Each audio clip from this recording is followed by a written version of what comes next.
முருகப்பெருமான் என்றாலே அசுரனை அழித்த வீர திருக்கோலம்தான் நினைவுக்கு வரும். அப்படிப்பட்ட முருகப்பெருமான் அறுபடை வீடுகளிலும் அருள்பவன். அந்த அறுபடை வீடுகளில் 5 படை வீடுகளில் சூரசம்ஹார பெருவிழா நடைபெறும்.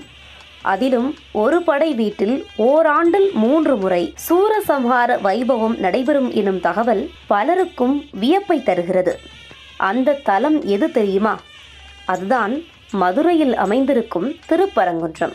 ஐப்பசி மாத கந்தசஷ்டி விழா, தை மாத தெப்பத் திருவிழா, பங்குனி மாத பெருவிழா என 3 உற்சவ காலங்களிலும் இங்கு சூரசம்ஹார பெருவிழா நடைபெறுவது வழக்கம். இத்தல முருகப்பெருமானுக்கு ஆடு, மயில், யானை, சேவல் என 4 வாகனங்கள் அமைந்திருப்பதும் சிறப்பு.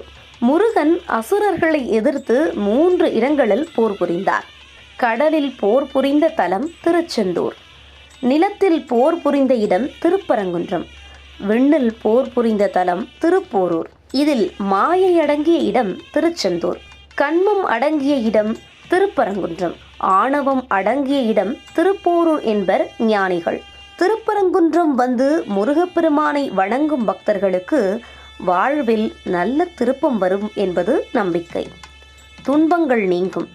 திருமண கோலத்தில் அருளும் தலம் என்பதால் இங்கு வந்து வேண்டிக் கொண்டால் திருமண வரம் விரைவில் கைகூடும் என்பது நம்பிக்கை.